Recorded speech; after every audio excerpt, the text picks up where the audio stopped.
दफ़ा बहारे की निगाह ऊपर खुली खिड़की में खड़ी हया पर पड़ी। हया ने इसने जल्दी से हाथ हिलाया। इसने पुकारने पर इसके बाएं तरफ बैठी आयशा ने आगे होकर चेहरे बहारे के कंधे से उस तरफ निकाल कर हया को देखा और मुस्कुराते हुए हाथ हिलाया। मुस्कुरा नहीं सकी, बस थोड़ा सा हाथ उठाकर वापस गिरा लिया। दफ़ा आयशा ने झुककर बहारे के कान में कुछ कहा तो वो बच्ची ने ओ कहकर जल्दी से टोकरी से एक सुर्ख सेब निकाला और अपने फ्रॉक से रगड़ कर और कैच कहते हुए ऊपर की सिमत उछाला।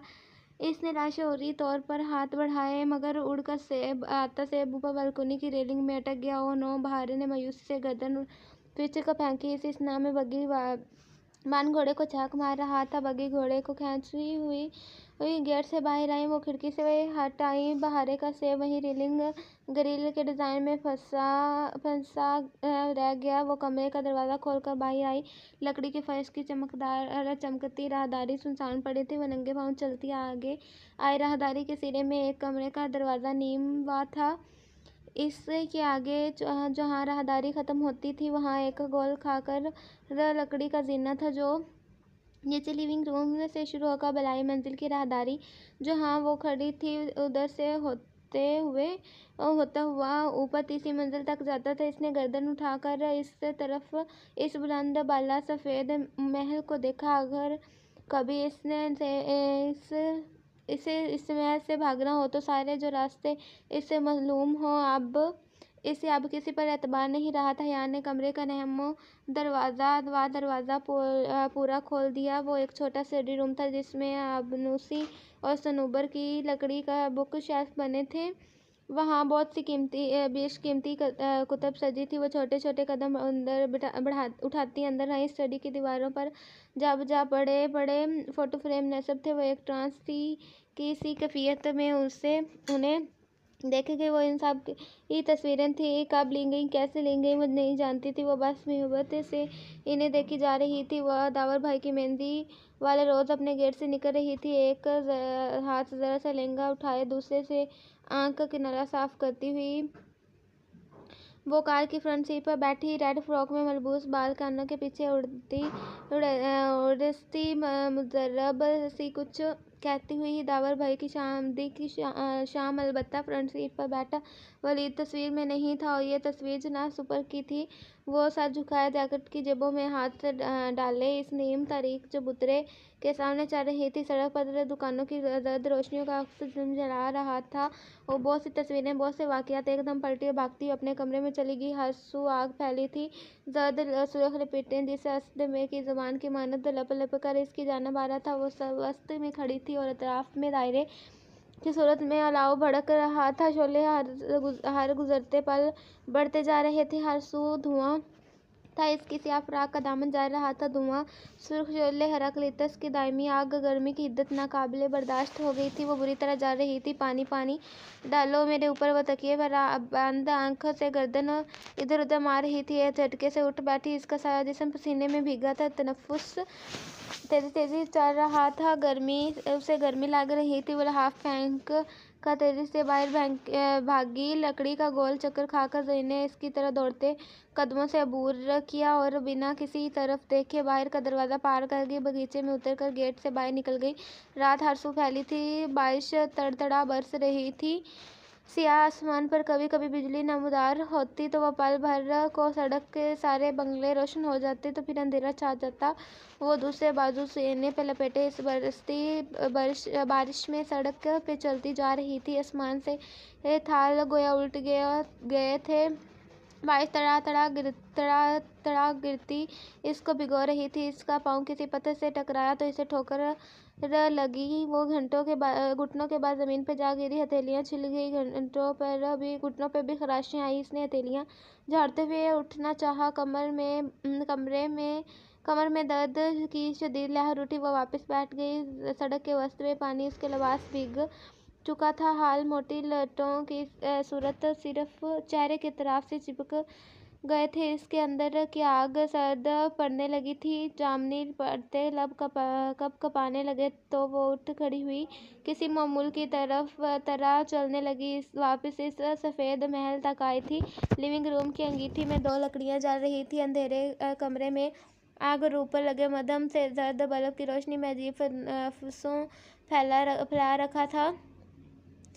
जाते हुए इसने ये सब नहीं देखा, मगर अब चौखट खड़ी देख रही थी। आयशा बड़े सोफे पर झुकाए बैठी सामने मेज पर रखे कागज पे पैमाने से लकीर खींच रही थी। आहट पर उसकी गर्दन मुड़ी। आओ बैठो, वो नरमी से कहती सोफे से एक तरफ हो गई और दोनों हाथों से लंबा सा कागज रोल करने लगी। ये आग बुझा दो, वो आतिशदान में भड़कते शोलों को देखते हुए बोली।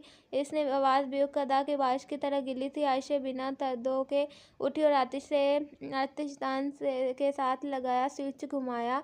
आग बुझ गई। मसनूई अंगारे सुर्ख हो गए थे तो दरअसल हीटर के रॉड थे जिससे भड़कने वाली आग मसनूई लकड़ियों के ऊपर उभरती गोया असली लकड़ी जा रही हो। अब आओ, आयशा अपनी बात दोहराकर रोल करके लपेटे कागज पर रबड़ बैंड चढ़ाने लगी। वो मैकेनिकी अंदाज में चलती आगे आई और सोफे के दूसरे किनारे पर टिक गई। इसकी निगाहें बुझते अंगारों पर थीं जो अपना सुर्ख रंग खो रहे थे। उसे अपने घर फ़ोन कर लो, वो लोग परेशान होंगे। मुझे डर लगता है मैं सबको कैसे फेस करूँगी। आतिशदान पर जमी इसकी बड़ी बड़ी आंखों में सिमकी तैयार रही थी। जिस अल्लाह ने तुम्हारी पहले मदद की है, आप भी मदद करेगा। 3 दिन हो गए, इन सबको पता चल गया होगा तो जब तुम्हारा कोई कसूर नहीं तो डरो भी मत। आयशा का कार्ड लेस से इसकी तरफ बढ़ाया। अगर उन्होंने तुम्हारे गलत बात की तो दोबारा नहीं कहूँगी, मगर एक दफ़ा कोशिश कर लो। इसने कार्ड लेस पकड़ते हुए आयशा को देखा। सियाह स्कार्फ में लपेटा इसका चेहरा मध्यम रोशनी में भी दमक रहा था। इसकी आंख गहरी लग रही थी, स्याह माइल गहरी। इसने वॉल क्लॉक को देखा। यही आधी रात थी, वहाँ 9-10 बजे होंगे। घर का नंबर उसे ज़बानी याद था। इससे भीगी उंगलियों से बटन पुश करने लगी तो फिर फ़ोन कान से लगाया। आयशा अपने पैमाने पुरकार और पेंसिल समेट कर छोटी थैली में डालने लगी। हेलो, वो फातिमा की आवाज़ थी। हेलो अम्मा, मैं हया। इसके आवाज़ में आंसुओं की नमी थी। कैसी हैं आप? मैं ठीक हूँ। सॉरी बेटा, तुम इतने दिन फ़ोन नहीं कर सकी। असल में मैविश की दावतें हो रही थी आजकल पूरी फैमिली में। कभी किधर इतनी मसरूफ़ रही कि रोज़ फ़ोन करना ही रह जाता था। अब्बा किधर है? मैं इससे नहीं बोला जा रहा था। वो ये सामने बैठे हैं, कराची गए थे, आज ही वापस आए हैं। अम्मा और भी कुछ कह रही थी। इसके सीने पे उठकी हुई सांसें बलाखिर बहार हुई। दुखते सर में दर्द ज़रा कम हुआ। किसी को पता नहीं चला। अम्मा ने से पप्पू का नंबर लेकर इन्हें कॉल की। अच्छी भतीजी हो तुम, खाने का क्या क्या गायब होगी। मैं पहले तो इतनी परेशान रही, समझ नहीं आया क्या करूँ। जहान को पूरी रात सख्त बुखार है, इसको भी नहीं उठा सकती थी। तुम्हारे दोनों नंबर भी बंद थे। सुबह होते ही तुम्हारे हॉस्टल गई तो फ़लस्तीनी लड़का है ना, मुहसिन रज़ा, हाँ वही, इसने बताया कि तुम अपनी होस्ट आंटी के घर थी। मुझे बता दिया होता है। या पप्पो काफ़ी फिक्रमंद सी थी और मुतसिम इसका पजल में इतना उलझा हुआ था कि उसे समझ नहीं आया था कि हया ने पप्पो की तरफ रुकना था या होस्ट आंटी की तरफ। इसने तसल्ली तशफ़ी करवा कर परस में पानी जाने से दोनों फ़ोन्स के ख़राब होने की यकीन दहानी करवा कर इसने फ़ोन बंद किया तो आयशा उसे देख रही थी। मैंने कहा था ना सब ठीक हो जाएगा, अब तुम आराम से ढेर सारे दिन हमारे साथ रहो। कल हम तुम्हें अपने साथ जंगल ले जाएंगे, चलोगी ना? हाँ चलूँगी। वो ज़रा सा मुस्कुराई। इसके बालों के सिरों से कतरे अभी तक टपक रहे थे। आग से मत डरो, आग उसे डराना चाहिए जिसके पास अल्लाह को दिखाने के लिए कोई अच्छा अमल ना हो। तुम तो इतनी अच्छी लड़की हो, तुम क्यों डरती हो? इसने वीरान निगाहों से आयशा की तरफ देखा। रेन के पर्दे में एक वीडियो लहराई और नीचे लिखी कमेंट, मैं अच्छी लड़की नहीं हूँ, कोई अच्छी लड़की बुरी नहीं होती, इससे कभी कभी बुरा हो जाता है।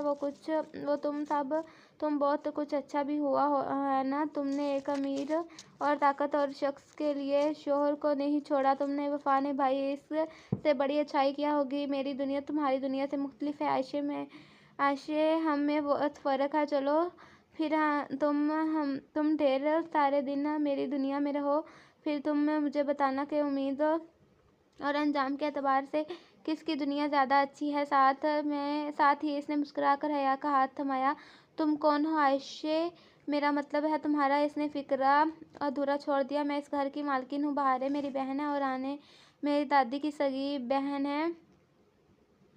आने तुर्क है और इनका हस्बैंड शोहर इंडियन है। आने अब्दुर्रहमान पाशा की माँ है। हाँ वही। मगर हम आने को आने कहते हैं, दादी वगैरह नहीं। तो अब्दुर्रहमान तुम्हारा चचा लगा। वो सोच सोच के कह रही थी। जवाबन वो सादगी से मुस्कुराई। चचा बाप का सगा भाई होता है, इस लिहाज से वो मेरा बहारे का चचा है, ना ही मैडम। खैर इस आप तुम सो जाओ, सुबह मिलते हैं। वो सारे हिलाकर उठ खड़ी हुई। इसे वाकई नींद की ज़रूरत थी। आयशा गुल ने कहा था कि इसे सफ़ेद महल की मालकिन वो है, इसलिए वो रुक गई थी। ज़हनी और जिस्मानी तौर पर वो कतई इतनी सेहतियाब नहीं थी। वो वापस से आ जाती तो अकेली नहीं रहना चाहती थी। उसे कोई सहारा चाहिए था और इसने ये 3 औरतों को सहारा बना लिया था। आज कल इस्तांबुल गई हैं तो तुम्हें पीछे वो दोनों बहनें इसके साथ ही। सुबह इसके आयशे का लाया हुआ लिबास जेब तन किया। पूरी आस्तीनों वाली मेरे पाँव को छूती ऑफ वाइट मैक्सी, जिसका गला गर्दन तक बंद था और जगह जगह सफ़ेद नन्हे नन्हे मोती लगे थे। बाल चेहरे के एक तरफ डाले, दोनों पहलुओं से मैक्सी ज़रा सी उठाए लकड़ी के जीने उतर रही थी। और जब इसने आयशा की आवाज़ सुनी तो वो नीचे बेडरूम से आध खुले दरवाजे से कंबल तय करते हुए बहारे की आवाज़ें देती नज़र आ रही थी। बहारे गुल उठ जाओ और कितना सोओगी। फिरोजी स्कार्फ और स्कर्ट ब्लाउज पर लंबे स्वेटर पहने वो बाहर जाने के लिए तैयार थी। बस 5 मिनट। आयशा गुल कंबल से बहारे की आवाज़ आई। हमारी उम्मत के सुबह के कामों में बरकत होती है। बहारे जो अलग सुबह रोज़ी की तलाश में निकलते हैं, इनका रिज़्क बढ़ता है। जो पढ़ते हैं इनका इल्म बढ़ता है और जो सोए रहते हैं इनकी नींद बढ़ जाती है और फिर वो सारा दिन सोते ही रहते हैं। बहारे मुँह बसूरती कंबल फेंक कर उठ खड़ी हुई। आयशा का इससे कंबल को तय करने लगी। अब तुम हमारे साथ चलोगी हया? बहारे ने मंदी मंदी आंखों से उसे चौखट में खड़े देखा तो पूछ कर, हाँ अभी तुम जंगल जाओगी? नहीं, पहले हम सफ़ीर की मम्मी की तरफ जाएंगे, मुझे ज़रा सा काम था। ठीक है, आयशा ने तायद की। श्योर। इस निशाने चुका दिए। वो खुद को इन 2 बहनों के रहम करम पर छोड़ चुकी थी। ये सब किस लिए? आयशा बग्घी के संदूक चमकते हुए औजार रख कर रही थी तो आयशा पूछ उठी, हम जंगल लकड़ियाँ काटने जाते हैं। यहाँ लकड़ियाँ काटने की इजाज़त है तो नहीं, मगर हमारे पास ख़ुसूसी परमिट है। हम लकड़ियाँ की चीज़ें बनाकर बाज़ार में बेचते हैं। इतने बड़े घर की मालकिन को बढ़ई बनने की क्या ज़रूरत है? बग्घी में चढ़ते हुए मुस्कुराकर बोली हया, सुलेमान हमें अंडर एस्टिमेट मत करो, हम बहुत महंगी चीज़ें बनाते हैं। वो हंस कर कहते हुए अंदर बैठ गई। वो दोनों तरफ में थी। बहारे इनके दरमियान बग्घी अब बंगलों के गहरी सड़क पर दौड़ने लगी थी। घोड़े के टापों की आवाज़ सारे में गूंज रही थी। उस्मान अंकल का घर कहाँ है? वही मस्जिद के पास। तुमने हमारी मस्जिद देखी है ना? तुम एक दफ़ा वहाँ आई थी। मुझे याद है। मैंने तब तुम दोनों को देखा था। वो हवा से उड़ते बालों को समेटते हुए बोली थी। बहारे के चेहरे पर बार बार उसके बाल उड़कर आ रहे थे, मगर बहारे बुरा माने बगैर अपने गुलाबी बड़े से पर्स को सीने से लगाए उस खामोशी से बैठी थी। इसने घुंघराले बाल पोनी में बंधे हुए थे। तुम्हारे साथ इस दिन कौन था? आयशा ने आंखें बंद करके और फिर उसे याद किया। फिरोजी स्कार्फ, इसकी पूरी सब्ज आंखें अब नीली सब्ज लग रही थी। हाँ, वो मेरा कज़न है और मेरा शोहर भी अच्छा था। आयशा मुस्कुरा दी। वो जवाबन ज़रा सा मुस्कुराई। इस पल उसे अच्छा शख्स बहुत याद आया था, शेख उस्मान नशबी का बंगला बाकी बंगलों की निस्बत ज़रा सादा था। एक बड़े कमरे में जहाँ फर्शी नशिस्त थी, हलीमा आंटी इसका इंतज़ार कर रही थी। वो बहुत मिलनसार और खूबसूरत खातून थी। शलवार कमीज़ पर बड़ा सा दुपट्टा चेहरे के गिर्द लपेटे वो पहले ही नज़र में बहुत अच्छी लगी थी। ये हया है, मैंने बताया था ना। आयशा कलीन पर इन दोनों दोजाहों होकर बैठ गई और दोनों के दरमियान एक छोटी मेज़ थी जिस पर आयशा ने अपना हाथ रख दिया। हया और बहारे एक तरफ बैठ के, मैं जाती हूँ। अच्छा किया जो हया साथ लाई हो। मैं मुस्कुराकर आयशा के हाथ के पुश्तों पर स्प्रे कर रही थी। हया जवाब में मुस्कुराई और बहारे की तरह करीब बहुत धीमी सी सरगोशी की, ये क्या कर रही हैं? आज चांद की 21वीं तारीख है। आज आयशा अपना खून निकलवाएगी। अभी देखना आंटी इसके हाथ में ब्लेड से कट लगाएंगे। इसने ये बेयकीनी से बहारे को देखा और फिर कदरे फासले पर बैठी आंटी और आयशा को वो इसके हाथ की पश्त पर कुछ लगा रही थी। आयशा इसकी जानब कमर थी, वो ठीक से नहीं दिख सकती थी वो क्या कर रही है। करीबन 10 मिनट बाद आयशा उठी तो इसके हाथ की पश्त में एक गोल सुर्ख निशान बना था। वो यक तक उसके हाथ को देखे कि ये क्या है। नासमझी से आयशा से पूछा, बहुत अरसा हो गया कपिंग सिंगी लगवाना नहीं करवाई थी, सोचा आज करवा लो। तुम ने कभी करवाई है थेरेपी? इसने नफ़े में सांस लाते लाशऊरी तौर पर अपना हाथ पीछे कर लिया। क्यों करवाती हो अभी? वो वजीदीदा निगाहों से आयशा के हाथ को देख रही थी। मैं इसलिए करवाती हूँ क्योंकि जब रसूलुल्लाह सल्लल्लाहु अलैहि वसल्लम मेराज पर गए थे तो इधर फरिश्तों ने हमारी उम्मत के लिए जो बहुत ज़ोर ताकीद की थी वो कैंपिंग करवाने की थी। अहल ने इसमें बहुत सुकून रखा है। आंटी से बातें करो, तब तक मैं और बाग से फूल तोड़ लाएं। वो दोनों बाहर चली गई तो कदरे हिचकिचाते हुए उठ के उसके सामने गई। उन्होंने मुस्कुरा कर देखते हुए हाथ आगे बढ़ाया तो हया ने बिला इरादा अपने हाथ उनके हाथ में रख दिए। तब उसे महसूस हुआ कि उन्होंने शिफाफ पतला दस्ताना पहन रखा है। तुम अच्छा महसूस करोगी, ये तुम्हारी उदासी ले जाएगा।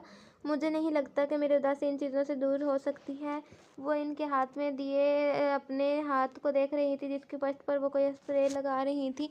वो क्यों? मेरी ज़िंदगी बहुत पेचीदा और मसलों से भरी है, इसने उदासी से कहते हुए नफ़ी में सा झटका खिड़की से छीन कर आती सुबह की रोशनी इसके चेहरों पर पड़े नीलों को वाज़ेह कर रही थी। मेरे बेस्ट फ्रेंड मेरे सामने दम तोड़ गए, मैं कुछ नहीं कर सकी। मैंने बहुत दुआ की थी हलीमा आंटी, मगर फिर भी वो मुझे छोड़कर चली गई।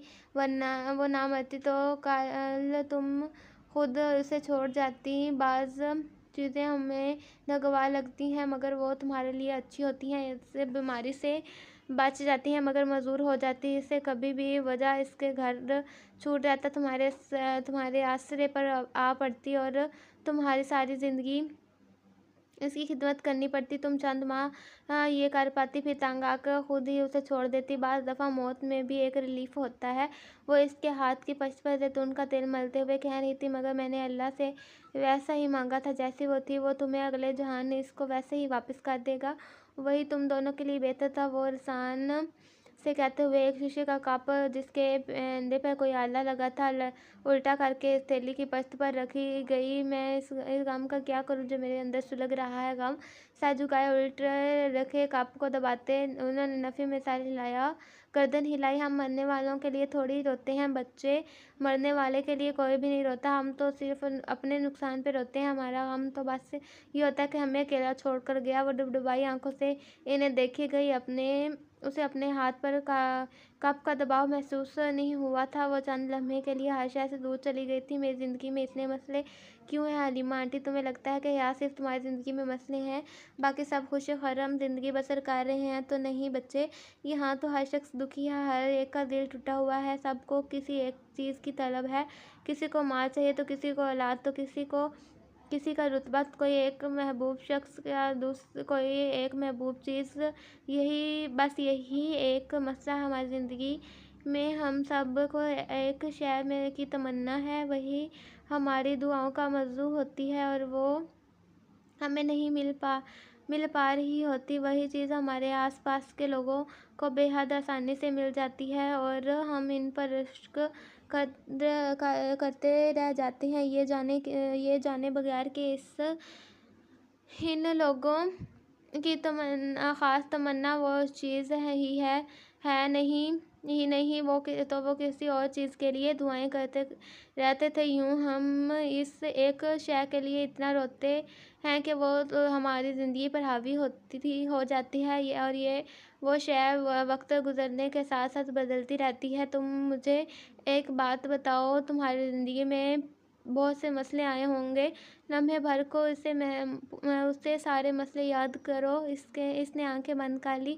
वह अब कप हटाकर गोल निशान के दरमियान मौजूद जिल्द में नस्ते में सुई से कट लगा रही थी। उसे तकलीफ नहीं हुई, वो कुछ और याद कर रही थी। सफ़ेद पुरुष शरीफों का मुजरा की वीडियो, इरम के रिश्ते के लिए आए लड़के का इन्हें पहचान जाना, वलीद की बदतमीज़ी, तुर्की का वीज़ा ना मिलना, फिर यहाँ का फूलों का सिलसिला, इसका भी कदाब में कैद हो जाना, फिर इसका अगवा और आग का वो भड़कता अलाव। इसने आंखें खोल दी, इसके हथेली की पश्च पर खून के नन्हे कतरे नमूदार हो रहे थे। हलीमा आंटी ने कप वापस हथेली पर रख के दबाते हुए इसको देखा। आप बताओ इन मसलों का क्या बना? वो गायब दिमागे से कप को देखी गई।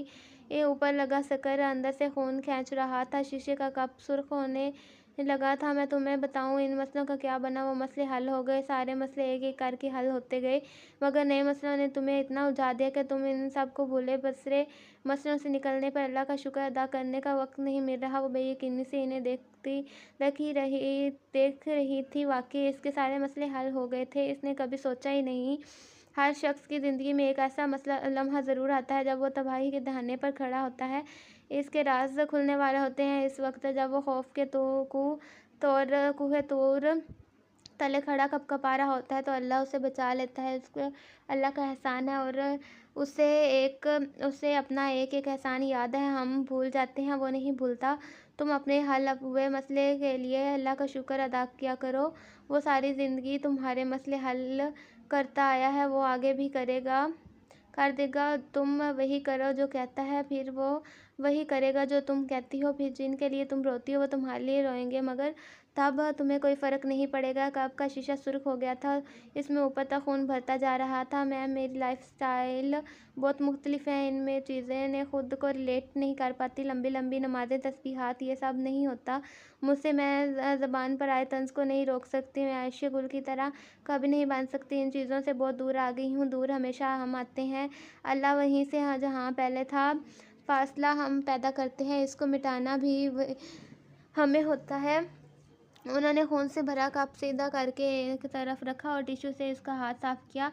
हाथ के पश्च पर गोल दायरे में जगह खासी ऊंची उभर आई थी। वो किसी बेकशुदा केक की तरह, जिसके की दरमियान किनारों से ज़्यादा ऊंचा भरा हुआ था। हलीमा आंटी, क्या मेरे सारे मसले हल हो जाएंगे? पहले जिसने हल किए थे अब भी वही हल करेगा। हया, लोग कहते हैं कि ज़िंदगी में ये ज़रूरी होता है कि वो ज़रूरी है। मैं तुम्हें बताऊं कि ज़िंदगी में कुछ भी ज़रूरी नहीं होता, ना माल, ना औलाद, ना रुतबा, ना लोगों की मोहब्बत। बस आप होने चाहिए आपका अल्लाह से हर पल बढ़ता ताल्लुक़। बाकी ये मसले तो बादल की तरह होते हैं। जहाज़ की खिड़की से कभी नीचे तैरता बादल देखा है? ऊपर से देखो तो वो कितना बेज़र लगता है, मगर जब इस बादलों के तले खड़े होते हैं ना, तो पूरा आसमान बादल ढांप लेता है। तो वो समझता है कि रोशनी ख़त्म हो गई है, वो दुनिया तरीक हो गई है। गम भी ऐसे होते हैं, जब ज़िंदगी पे छाते हैं तो सब तरीक लगता है, लेकिन उससे ज़मीन के ऊपर उठकर आसमान से पूरा मंजर देखो तो तुम क्या जानो कि एक नन्हा सा टुकड़ा जो अभी हट जाएगा। अगर ये स्याह बादल ज़िंदगी पे ना छाए, ना हया, तो हमारी ज़िंदगी में रहमत की कोई बारिश ना हो। उन्होंने तेल लगाकर इसका हाथ साफ कर दिया। इसके हाथ चेहरे के करीब जाकर देखा तो इतनी जली हुई आंटी के मुझे लगता है कि मेरा दिल ही मर गया है। जलना तो पड़ता है बच्चे, जले बगैर कभी सोना कुंदन नहीं बनता। इसकी बात पर वो आज़ादी से मुस्कुराई। ये अभी ठीक हो जाएगा और तुम भी ठीक हो जाओगी। थैंक यू आंटी, मुझे आपसे बात करके अच्छा लगा। एक आखिरी बात, क्या ये इत्तेफाक था कि उस्मान अंकल और हम एक ही फ़्लाइट में थे? इस दुनिया में इत्तेफाक कम ही होते हैं। मेरा ख्याल है उस्मान को अब्दुर्रहमान ने ऐसा कहा था कि वो समझकर सर हिलाकर उठ खड़ी हुई। कभी ऐसा लगता है कि ज़िंदगी में सबसे ज़्यादा तकलीफ़ पाशा ने दी है, तो कभी लगता है कि एहसान ने इसकी दी कई अज़ियत से ज़्यादा है। बग्गी सड़क पर रवां दवां थी तो रात की बारिश अब सूख चुकी थी और हर जगह निखरी निखरी धुलाई लग रही थी। सब्ज़ा हवा, सुरमई सड़क, वो छोटा सा जजीरा जन्नत का टुकड़ा लग रहा था। वो बग्गी की खिड़की से बाहर देखती इन बातों को सोच रही थी जो हलीमा आंटी ने उससे कही थी। आयशे इसने कुछ कहने के लिए गर्दन इन दोनों की तरफ फेरी तो एकदम से ठहर गई। दरमियान में बैठी बहारें अपने गुलाबी परत से कुछ निकाल रही थी। हया बिल्कुल साकत सांस रोके इसे देखती गई। वो हया का भूरे रंग का लकड़ी का पजल बॉक्स था। बहारें, ये तुमने कहाँ से लिया? वो बिना पलक झपके इस बॉक्स को देख रही थी। ये मुझे अब्दुर्रहमान मेरे बर्थडे पे गिफ्ट दिया था। इसमें मेरा गिफ्ट है मगर अभी ये मुझसे नहीं खुला, वो मायूसी से बताती इसकी स्लाइड पे उंगली फेर रही थी जिसमें 5 हरूफ थे। बॉक्स के ऊपर ढक्कन की सतह पर अंग्रेजी में एक लंबी सी नज़म खुदी थी। ये हया का बॉक्स नहीं था मगर ये बिल्कुल उसके जैसा था। ये इसने कहाँ से लिया? तुमसे ही लिया था, आयशा ने बताया। नहीं, हम जंगल से लकड़ियाँ काट कर यही पजल बॉक्स तो बनाते हैं, बहुत महंगे बिकते हैं। इनमें 5 लेटर कोड लिखा होता है जिसके बगैर ये नहीं खुलता। आयशा मुस्कुराती हुई भारे की बात सुन रही थी। सुनो, वो बहुत देर बाद बोली। इसकी निगाहें अभी तक इस बॉक्स पर थी। तुमने कोई ऐसा बॉक्स बनाया जिसमें 6 हरूफ का कोड हो? वो एकदम चौंकी। हाँ, मैंने बनाया था। जिसके लिए? वो बेचैनी से बोली। अब्दुल रहमान का कोई मुलाजिम था, इसने 6 हरफी कोड का एक ऑर्डर दिया था, मैंने बना दिया। महीना पहले की बात है, वो सोच कर बताने लगी। इसका कोड तुमने ही रखा होगा, तुम्हें याद होगा। आयशा ज़रा चीम कर हंसी। 6 हरफ का कोई लफ्ज़ ज़हन में नहीं आ रहा था तो इसने इस कोड आयशे रख दिया। आयशे में 6 हरफ होते हैं, तुर्क ही आयशे को भी ऐसे लगते हैं? इसने अजंबे से पूछा। नहीं, तुर्क में आयशे गुल लिखते हैं मगर ये बॉक्स अंग्रेज़ी में लिखा था तो इसलिए अंग्रेज़ी में लिखा। जो शख्स तुमसे ख़रीदने आया था तो तुम इसको जानती थी? चंद लम्हे से गए तौक़ुफ़ से के बाद वो ज़रा पूछ कर, इसका नाम तो नहीं जानती मगर ऊंचे कद का हबशी था जिसके बाल को गिराले। अच्छा। हया ने भारे को इस पज़ल का बॉक्स वापस कर दिया और अपने पज़ल बॉक्स के बारे में सोच रही थी। उसके कमरे में रखा था अगर वही बॉक्स जो आयशा ने बनाया। अब्दुल रहमान के किसी आदमी ने आयशा से ख़रीदा है तो कौमी इम्कान है कि वो इस डॉली के पास भिजवा दिया। तो क्या अब्दुल रहमान इससे बात से वाकिफ़ था? फिर आयशा से ख़रीदने वाले शख्स ही डॉली था, क्योंकि डॉली भी तो पाशा का ख़ानदानी मुलाजिम था। कुछ ऐसा भी बताया था ARP की माँ ने। सुनो अब्दुल रहमान पाशा को मालूम है कि तुम इसके किसी मुलाजिम के लिए बॉक्स बनाया है। हया, मुझसे बहुत से लोग पजल बॉक्स ख़रीदते हैं, हर एक की खबर अब्दुल रहमान को नहीं करती। इसने तो मुझे अब्दुल रहमान को बताने से मना किया था। तुम्हें इसलिए बता रही हूँ क्योंकि इससे सिर्फ अब्दुल रहमान को बताने से मना किया था। आयशा ज़रा सा मुस्कुरा कर बोली। हया ने इस बात में गर्दन हिलाई और देखने लगी। बग्गी इस पर बल खाती सड़क पर और ऊपर चढ़ रही थी। वहाँ दोनों तरफ में सरसब्ज़ ऊंचे दरख्त थे। मरी के अमूमन सड़क के एक तरफ से ऊंचे दरख्त होते हैं और दूसरी जानब खाई, मगर यहाँ दोनों जानिब ही घना जंगल था। बिलाखिर एक जंगल बग्गी बांध के बग्गी रोक दी। आयशा नीचे उतरी और बग्गी के पीछे मिरासा संदूक से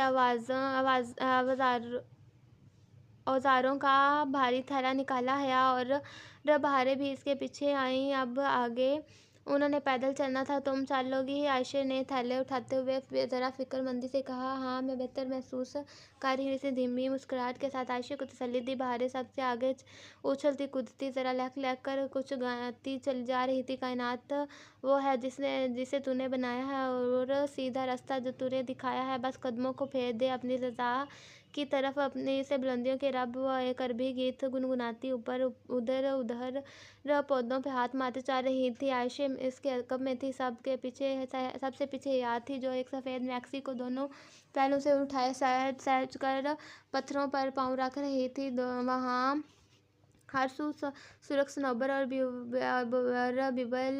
बिबुल के पत्ते दरख्त थे। कुछ ऐसे दरख्त भी थे जिनको वो नहीं पहचानती थी। सुरख और जामनी फूलों की झाड़ियों में जा बजा था।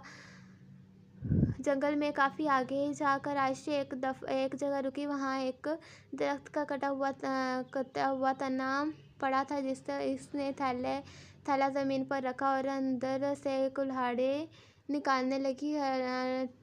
टूटी हुई सनोबर के पत्तों को हौले हौले जला रही थी। हया एक बड़े दरख्त से टेक लगाकर बैठ गई और आयशा को कटे हुए तने पर कुल्हाड़ी से ज़रबे मारते देखा। इसने इतने दिनों की थकन, नकाहत और बीमारी हलीमा आंटी के शीशे के प्याले में रह गई थी। अब वो खुद को बहुत हल्का, फीका और ताज़ा महसूस कर रही थी।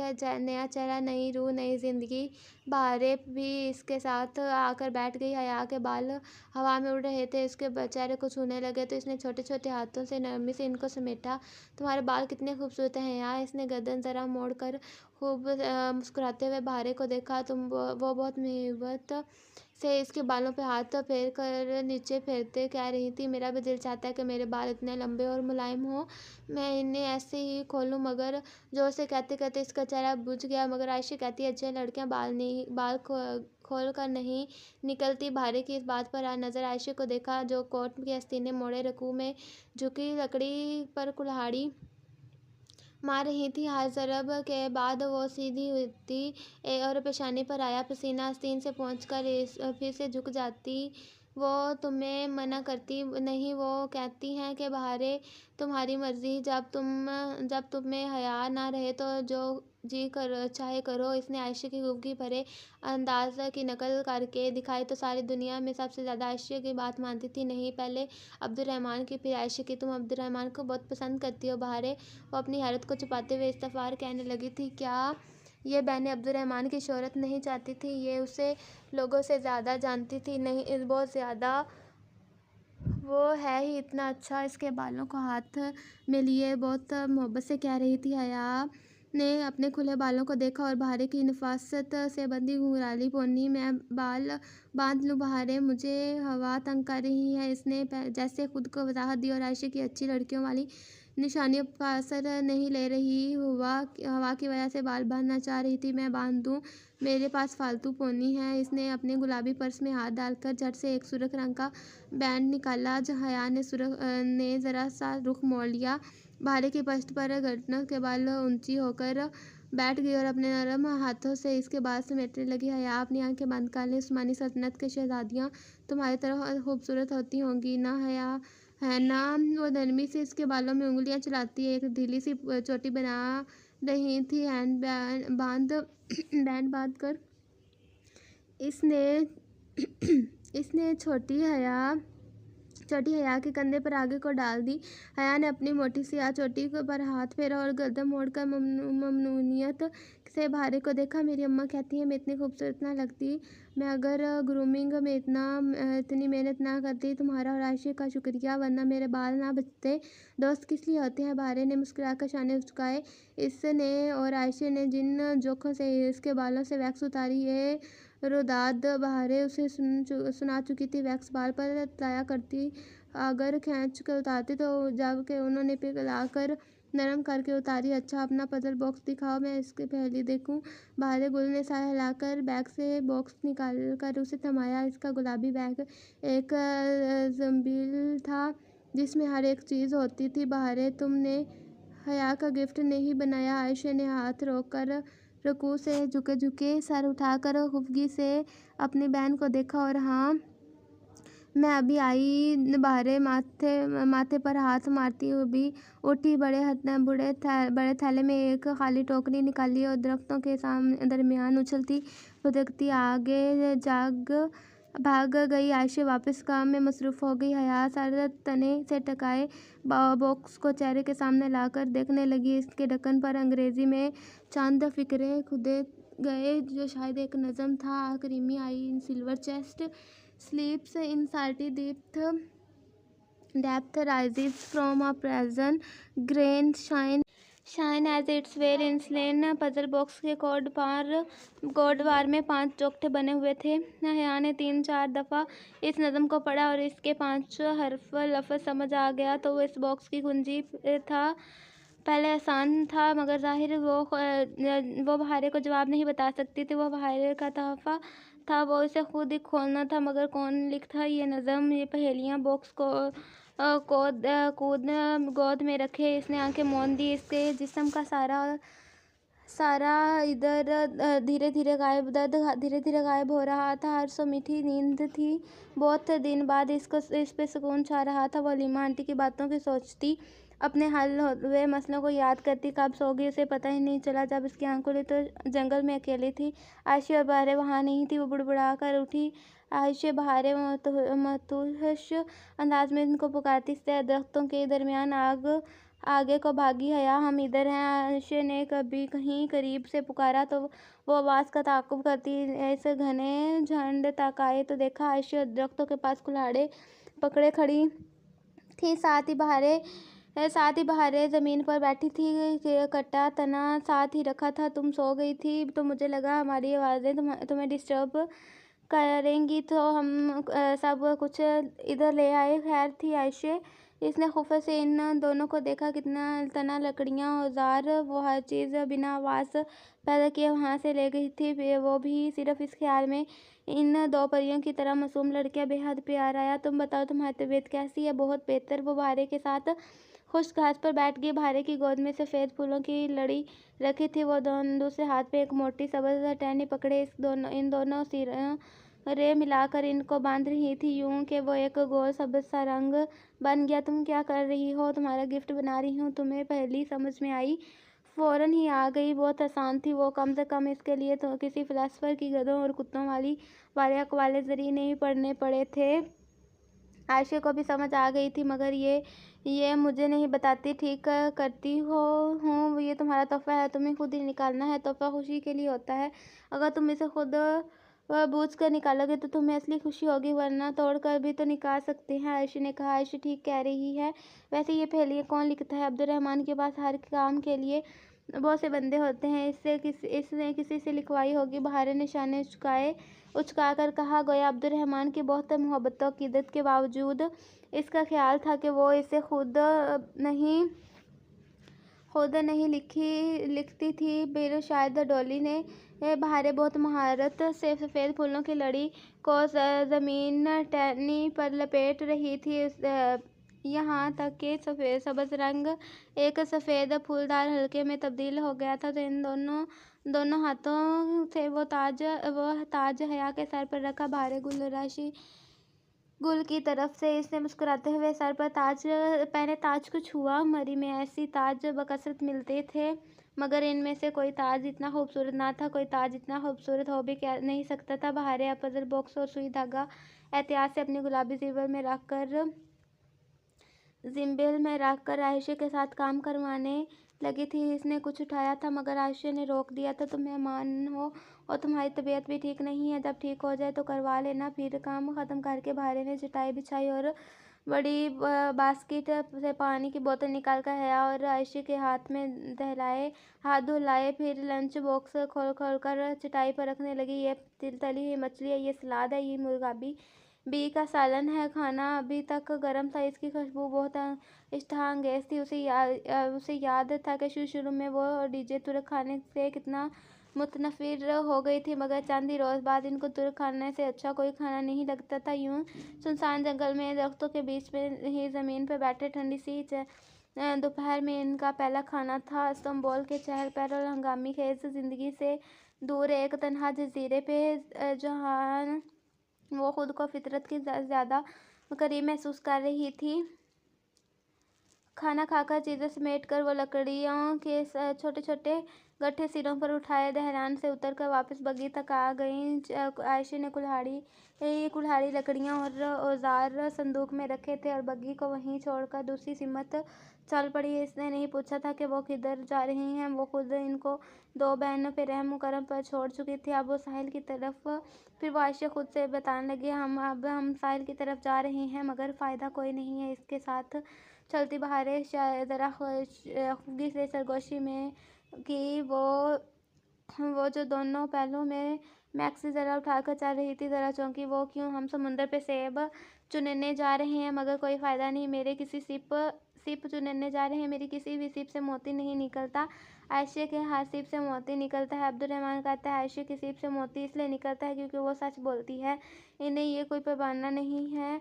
बहारे की सिप से मोती इसलिए नहीं निकलते क्योंकि बहारे हमेशा अल्लाह से बुरा गुमान रखती है। जिस दिन बहारे को अच्छा गुमान रखेगी तो इस दिन मोती निकल आएंगे, और इस दफ़ा मोती निकला भी था। आगे चलते आयशा ने गर्दन मोड़े बगैर कहा। इसने हया की बात पर हया से सवालिया निगाहों से बहारे को देखा तो बहारे ने इस बात में गर्दन हिलाई। हाँ, वो बस एक ही दफ़ा मोती निकला था, सफ़ेद मोती, और बहुत खूबसूरत था। मैंने वो अब्दुर्रहमान को गिफ्ट कर दिया।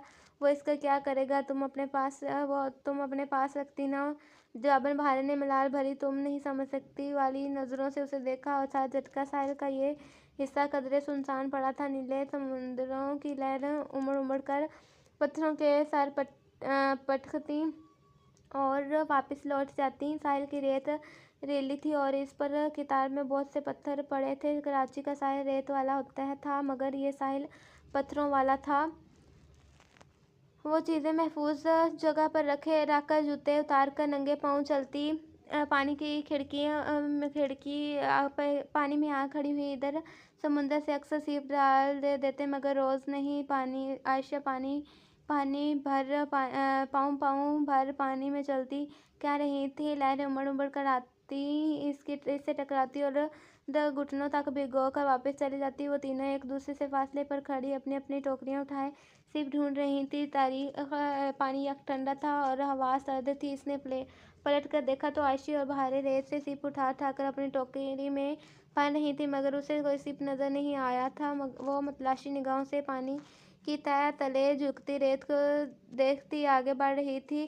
तब एक तेज लहर आई। वो लड़खड़ा कर फिसली और कमर के बाल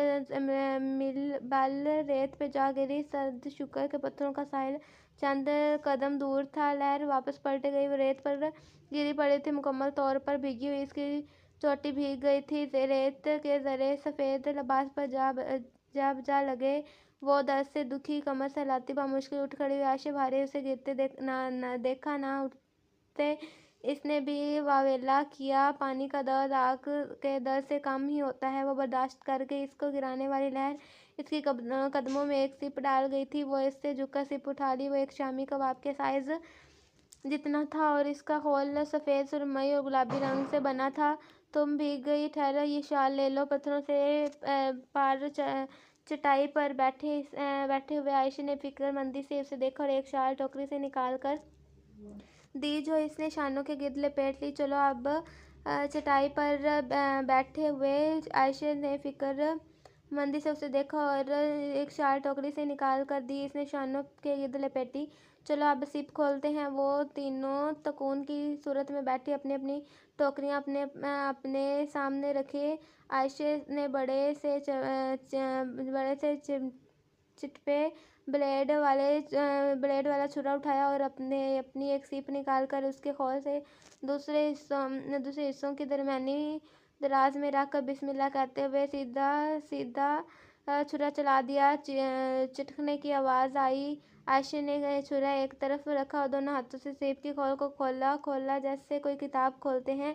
अंदर मौजूद समुद्री जानवर का गोदा खून आलूद था। वो मर चुका था मगर इसके ऊपर एक मटर के दाने जितना सफ़ेद मोती जगमगा रहा था। आयशा नरमी से मुस्कुराई और पलकर से मोती उठाकर एक मखमली थैली में डाला। वो मशहूर सी सारा अमल देख रही थी। बहारें अलबत्ता अलती पलती मारे बैठी थी। हथेलियों पर चेहरा गिराए मुंह बसोरते आयशा को देख रही थी। आयशा एक के बाद एक सातवीं सिप खोले। सब में से मोती निकले। 7 मोती इस के मखमली थैली में जमा हो चुके थे। फिर इसने छुरा भारे की तरफ बढ़ाया। अब तुम खोलो। भारे ने बेदिली से छुरा पकड़ा और एक एक करके 5 सिप खोले। इसके अंदर सवाए खून आलूद मुलुस्क के कुछ भी ना था। कोई बात नहीं, 7 तो निकल आए हैं, ये भी तुम्हारे हैं। आयशा नरमी से इसकी गाल थपथपाया। वो खफा सी बैठी थी। हया ने छुरा पकड़ा और सीप के अंदर दोनों हिस्सों से दर्ज में रखा। मजबूत से छुरा चला। लम्हे भर को उसे यूं लगा जैसे किसी नरम से गोश्त को काट दिया।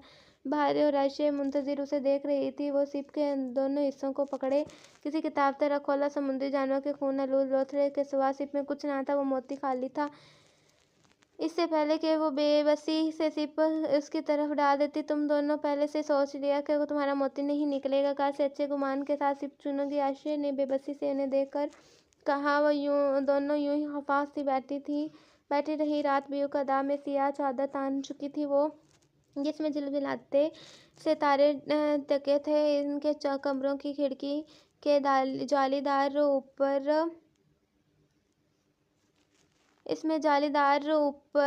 पर्दे हटे हुए थे और इसके मकीश के दो सियाह चादर के साफ दिखाई दे रहे थे। वो गर्दन तक कंबल डाले पहलू के बल लेटी थी। लंबे बाल तकिए पर बिखेर रही थी। निगाहें खिड़की से नजर आते आसमान पर टिकी थी। सुबह इसने आयशा से कहा था कि वह वापस जाना चाहती है मगर इन दोनों बहनों के चेहरे पर इतनी उदासी छा गई थी उदासी आ गई थी कि उन्होंने सिर्फ चंद दिन के लिए इससे खराश के सारे जख्म मंद बल नहीं हो जाते और नील गायब नहीं हो जाते। इससे रुकने को कहा तो वो रुक गई। उसे ब्यू का दा अच्छे लगा था, फिर शायद इसे खौफ था कि आतिशबाजी में लोग इसके चेहरे के जख्मों से के मुतल्लिक का इस्तफार करेंगे। वो इस पर फिजा मुकाम पर मुकम्मल सेहतमंद होकर पहले जैसा चेहरा लेकर वापस लौटना चाहती है। ब्यू का दा से उसे खींचता भी था। इस सफ़ेद महल में कोई मकनातीसी कशिश थी। वो इन बैनों का खलूस जो इसे बांध कर रखा था वो घरायशी गुल का था। यही वो दिल से सारे बोझ उतार देने वाला एहसान था जिसके बायस वो इधर रुक गई थी शबानजी से। आज कल स्प्रिंग ब्रेक की छुट्टियां थी और ब्रेक ख़त्म होने तक इधर रह सकती थी। अब भी वापस जाना, दूसरे को अपने बारे में मशकूक करना है। चेहरे के जख्म भरने में भी वक्त लगेगा और दिल में पता नहीं कब भर पाएंगे। एक लम्हा के लिए उसे अपने दिल को टुरला, कहीं वो इस घर में इसलिए तो नहीं रुकी क्योंकि उसका ताल्लुक़ अब्दुर्रहमान पाशा से है, मगर नहीं, उसके दिल में जहाँ सिकंदर के अलावा किसी की गुंजाइश नहीं थी। ठीक है, पाशा ने बहुत एहसान किए हैं, वो इसकी ममनून थी, मगर इसके दिल में पाशा के लिए कोई नरमी गोशा पैदा हुआ था, हो ही नहीं सकता था। इससे अभी भी मोबाइल नहीं लिया था। आयशा ने कहा कि कल ताकि इसने होटल का मुलाजिम मोबाइल और सिम पहुंचा देगा। बिल समेत इसके अब्बा से कुछ पैसे आयशा के अकाउंट में मंगवा लिए थे जो अपने अखराजात खुद उठा सके। अलबत्ता ना इसकी माँ, अब्बा और ना जहान को बताया था कि वो किधर रह रही है। वो पहले ही इससे दूर थी, जहान भी रहे क्या फ़र्क पड़ता है। फिर इस्तंबुल में अब्दुर्रहमान पाशा की रिहाइश से बढ़कर महफूज कोई जगह न थी, इसे अंदाज़ा हो चुका था, मगर जाने वो कैसा होगा। इतने दिनों में उससे कोई बात नहीं हुई। आखिरी दफ़ा उससे तब देखा था जब इसे टॉक्सिन पर छोड़ने आया था। तब बुखार के बायस इसकी आंखें और नाक सुर्ख थी। पता नहीं इसका बुखार ठीक हुआ या नहीं। वो इसे फ़ोन करने का सोच कर उठी तो और बाहर आकर गोल चक्कर जीना उतरने लगी और आखिरी सीढ़ी पर उसके कदम पस्त पड़ गए। लिविंग रूम में अंगीठी दहक रही थी और इसके सामने आयशा गुल सोफे पे पाँव ऊपर रखे बैठी थी। जहान जाने वो कैसा होगा, इतने दिनों में उससे बात नहीं हुई। आखिरी दफ़ा उसे तब देखा था जब वो टॉक्सिन पे छोड़ने आया था। तब बुखार के बायस उसकी आंखें और नाक सुर्ख थी। पता नहीं उसका बुखार ठीक हुआ होगा या नहीं। उसे फ़ोन करने का सोच कर उठी और बाहर आकर गोल चक्कर जीना उतरने लगी। आखिरी सीढ़ी पे उसने कदम सुस्त पड़ गए। लिविंग रूम में अंगीठी दहक रही थी। उसके सामने आयशा गुल वहाँ सोफे पे बैठी थी, हया की जाना पस्त किए वो हाथों में कुरान पकड़े पढ़ रही थी। मदर धीमी खूबसूरत आवाज़ जो आयात के साथ ऊपर नीचे होती, वो आग वाले जन्नत वालों को पुकार कर कहेंगे कि डालो हम पर पानी में या इसमें जो अल्लाह ने तुम्हें बख्शा है। वो कहेंगे बेशक अल्लाह ने इन दोनों को हराम कर दिया है। इनकार करने वालों पर वो रहे रेलिंग पे हाथ रखे साकत सी खड़ी रह गई। एकदम से वो वक्त 5 रोज़ पीछे चला गया। वो कुर्सी से बंधी हुई कमरे में गिरी पड़ी थी जिसमें बहुत आग थी। अलाओ, अंगीठी, उबलता वैक्स, दहकती सलाखें, उसे अपनी चीखें सुनाई दे रही थी। पानी डालो मुझ पर, पानी डालो मुझ पर। वो अगले 3 रोज़ सोती जागती कैफियत में यही चिल्लाती रही थी। आयशा इस तरह पढ़ रही थी, बेशक उन दोनों को हराम कर दिया है। इनकार करने वालों पर वो लोग जिन्होंने अपने दीन को शुगल और खेल बना लिया है। वो बेदम सी होकर वहीं आखिरी सीढ़ी पर बैठी चली गई। वो लोग जिन्होंने अपने दीन को शुगल और खेल बना दिया है। दुनिया की ज़िंदगी ने धोखे में डाल रखा है। अंगीठी में जलती मसनूई लकड़ियों से चिंगारियाँ उठ कर फिज़ा में गुम हो रही थी। वो यकटक गुमसुम सी दहकती लकड़ियों को देखी गई तो आज के दिन हम भुला देंगे कि इनको जैसा कि वो इस दिन की मुलाकात को भूल गए थे और हमारी निशानियों को इनकार करते थे। दफ़ा आयशा ने किसी एहसास के तहत गर्दन मोड़ी, उसे यूं आखिरी जीने पर बैठी देखकर आंखें फिक्रमंद उभरी। इसने कुरान बंद किया और उठकर एहतियात से शेल्फ के ऊपरी खाने में रखा, फिर इसके सामने जीने पर आ बैठी। ऐसे क्यों बैठी हो हया? वो नरमी से पूछ रही थी। हया गुमसुम इसका चेहरा देखी गई। स्कार्फ में लपेटा आयशा का चेहरा नीम अंधेरे में दमक रहा था। इससे आंखें अब स्याह लग रही थी। ये लड़की इतनी पुरसुकून, इतने इतनी नरम कैसे रहती थी? हर वक्त इसके चेहरे पे कोई धूल, कोई धुंध, कोई मबहम पिन क्यों नहीं होता था? साफ शफाफ उजला चेहरा, मासूमियत, कम उम्री। हया इसने धीरे से हया की मुट्ठी पर अपना हाथ रखा। हया ने चेहरा ज़रा सा फेरा और इसने से रोशनी दिखाई जा रही थी। इसकी आंखें अंधेरे की बहुत आदी हो चुकी थी। ये दुनिया के धोखे में कैसे डालती? आयशा अब बिल्कुल भी इसे नहीं देख रही थी, वो अलाओ को देख रही थी, जिससे सुर्ख दाने उड़ उड़ कर फिजा में तहलील हो रहे थे। जब यह अपनी चमकने वाली चीज़ों में इतना गुम कर लेती है कि अल्लाह भूल जाता है। क्या मुझे दुनिया के धोखे में डाल रखा है? पहली दफ़ा धोखा इंसान भूलपन में खाता है, मगर बार बार खाना तो वो गुनाह बन जाता है। अगर किसी एहसास होने के बाद ना खाए तो एक बुरी याद समझकर भूल जाना चाहिए और ज़िंदगी नए सिरे से शुरू कर देनी चाहिए। ये नए सिरे से ऐसे यू टर्न लेना आसान होता है? क्या इंसान का दिल चाहता है कि वो खूबसूरत लगे, खूबसूरत लिबास पहने? क्या ये बुरी बात है? इसकी आवाज़ में बेबसी दर आई थी, जैसे कि वो कुछ समझ नहीं पा रही थी। क्या गलत था कि सही सब गिरमिट हो रहा था? नहीं, अल्लाह खूबसूरत है और खूबसूरती को पसंद करता है। ये चीज़ें ज़िंदगी का हिस्सा होनी चाहिए, मगर इनको अपनी पूरी ज़िंदगी नहीं चाहिए बनना। आपकी पूरी ज़िंदगी नहीं बनना चाहिए। इंसान को इस चीज़ों से ऊपर होना चाहिए। कुछ लोग मेरी तरह होते हैं जिनकी ज़िंदगी लकड़ी के खिलौने बनाने, मछली पकड़ने और सच्चे मोती चुनने तक महदूद होती है। कुछ लोग बड़े मकासद लेकर जीते हैं, फिर वो छोटी छोटी बातों को लेकर परेशान नहीं होते। हया ने गैर आज़ादी तौर पर एक निगाह अपने कंधे पर डाली, जहाँ आस्तीन के नीचे हु लिखा था, और जिसकी ज़िंदगी में बड़ा मकसद ना हो वो क्या करें? वही जो करती हैं इबादत। हम इबादत के लिए पैदा हुए हैं, हमें हर काम को इबादत बना लेना चाहिए। इबादत सिर्फ रोज़ा नवाफिल और तस्बीह का नाम नहीं होता, बल्कि हर इंसान का टैलेंट भी इसकी इबादत बन जाता है।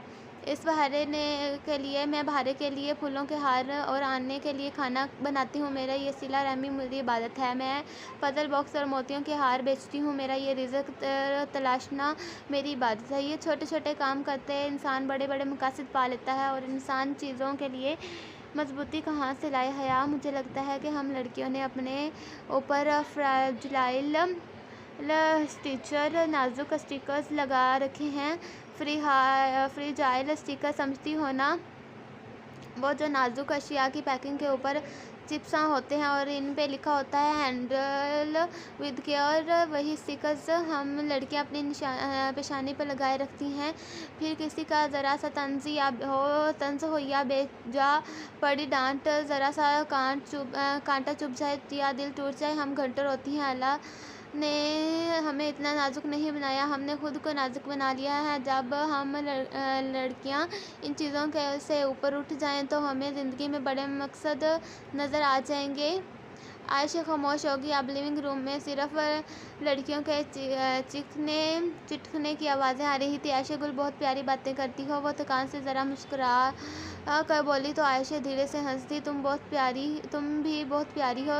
ये तो तुमने मुरव्वत में कहा। अच्छा आयशा, कल से तुम दोनों के कमरे में सो जाया करो, मुझे ऊपर वाले कमरे में तन्हाई महसूस होती है। ठीक है, फिर हम कल अपने कमरे की सेटिंग बदल लेंगे, बड़ा वाला डबल बेड गेस्ट रूम से इधर ले आएंगे। आयशा उठते हुए बोली। इसने मुस्कुरा कर दिल से सर हिलाया। जो भी था, आयशा की बातें इसके दिल को बहुत उलझा दिया करती थी। वो कभी भी ज़िंदगी में इतना तज़ब्ज़ब और शिशुपंज में मुब्तला नहीं हुई थी जिससे अब गुजर रही थी। अगले रोज़ से मोबाइल तो होटल ग्रैंड, वो होटल जो व्यू का में AR बादशाह का गढ़ समझा जाता था कि एक मुलाजिम ने सिम समेत ला दिया, मगर वो बेड शिफ्ट ना कर सकी, वो खुल नहीं रहा था। इन्होंने ये काम एक दिन के लिए मुलतवी कर दिया। सो रात को जब वो सोने लेटी तो ऊपर और कमरे में अकेली ही थी। आंखें बंद करते ही इसके जहन के पर्दों में वही रात, दहकती सुलाखें और भड़कता अलाव छाने लगा। तो मुदर्रब से उठी, वो रात इसका पीछा नहीं छोड़ती थी। हेलो, इसका फ़ोन कहाँ से लगाया? हया, मेजर अहमद हियर। वही भारी खूबसूरत शाइस्ता आवाज़। इसने गहरी सांस ली। ये लोग इसका पीछा नहीं छोड़ेंगे। वो जितना ही परे उनको परे धुतकारे, इसका साया की तरह ताक़ुब करते रहेंगे। कहिए किस लिए फ़ोन किया है आपने? इसकी आवाज़ में खुद ब खुद दर आई। ये पूछना बेसूद था कि मेजर अहमद इसका फ़ोन नंबर कैसे मिला, और फ़ोन करना भी बेसूद था।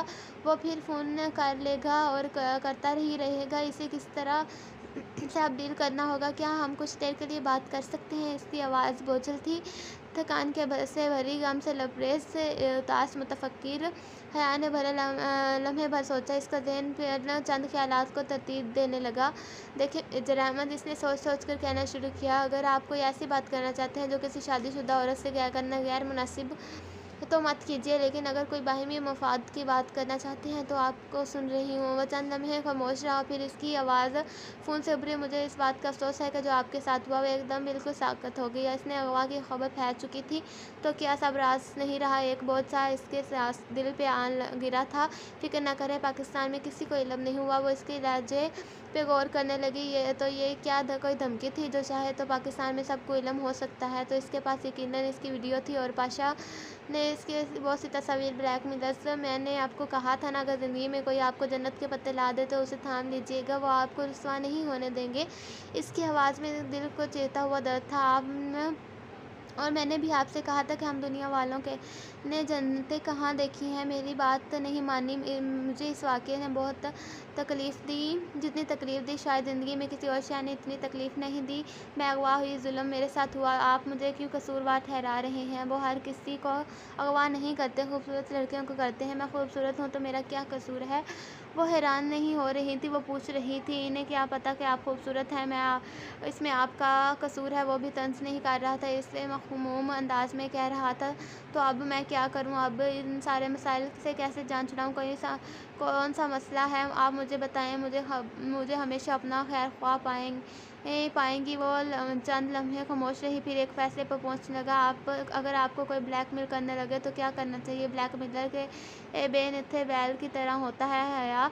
उसे भागेंगी तो आपका ताक़ुब करेगा। वो थका मार देगा। तो ऐसे कमर करके भागने के बजाय इसका सामना करें, आगे बढ़कर इसको सींगों से पकड़ लें। दुनिया का कोई ब्लैकमेलर नहीं जिसको अपनी कोई कमज़ोरी ना हो, जिस पे इसे ब्लैकमेल ना किया जा सके। आपकी कमज़ोरी क्या है? बहुत सी हैं कमज़ोरियाँ, पूछी नहीं तलाशी जाती हैं, लेकिन मैं ब्लैकमेलर नहीं हूँ। अगर मुझे आपकी कमज़ोरी तलाशनी होती तो पूछती नहीं। इसने ज़रा महफूज से अंदाज में जताया। वैसे वो पज़ल बॉक्स मुझे किसने भेजा था? वो जवाबन खामोश रहा। मेजर अहमद, मेरा ख़्याल है कि हम गेम बंद कर दें। ये बात तस्लीम कर लें कि आप मुझे अपना ख्वाजा सरा बन कर मिलते हैं। इसने पिंकी के बजाय ख्वाजा सरा कहना मुनासिब समझा। मैं तस्लीम करता हूँ, आप पिंकी थे मेरे, मगर डॉली कौन था? यार, पी की माँ ने बताया तो था आपको। क्या मैंने कभी डॉली का असली चेहरा देखा है? नहीं, आपने उसे नहीं जानती। वो बॉक्स मुझे डॉली ने भेजा था, मगर इसकी पहेली वो किसने लिखी थी? कौन लिखता है ये पहेलियाँ? क्या आप लिखते हैं? खामोश रहा मेजर साहब, मुझे सच सच बता दें। वैसे मैं जानती हूँ कि आप ही लिखते हैं। आप जैसे लोग मुंतज़िर आम पे आने के बजाय पस मंज़िल में बैठकर अकल की दौड़ें हिलाते रहते हैं। जी, वो मैं ही लिखता हूँ। वो करीमी आई वाली पहेली भी मैंने ही लिखी थी, बल्कि आपसे लिखवाई गई थी। जी, वो मैंने ही लिखी थी। ऐसे पज़ल बॉक्स खोल लिया आपने? इससे पहले के दफ़ा मेजर अहमद की आवाज़ में ससरी तजस्सुस महसूस किया। इससे कमज़ोरी के हाथ आने लगी थी। जी, खोल लिया। मुझे वो मिल गया जो डॉली मुझ तक पहुँचाना चाहता था। वो बालों की लट उंगली में लपेटते बड़े इत्मीनान से कह रही थी। अपनी बात से इख्तिताम पर इसने वाज़ेह तौर पर कुर्सी के पहियों की आवाज़ सुनी, जैसे रिवॉल्विंग चेयर पे टेक लगाकर बैठा। मुजव्वर अहमद करंट खाकर आगे को हुआ। वाकई इसकी आवाज़ में उदासी हैरत थी। जी, पहेली आसान थी, मैंने बूझ ली।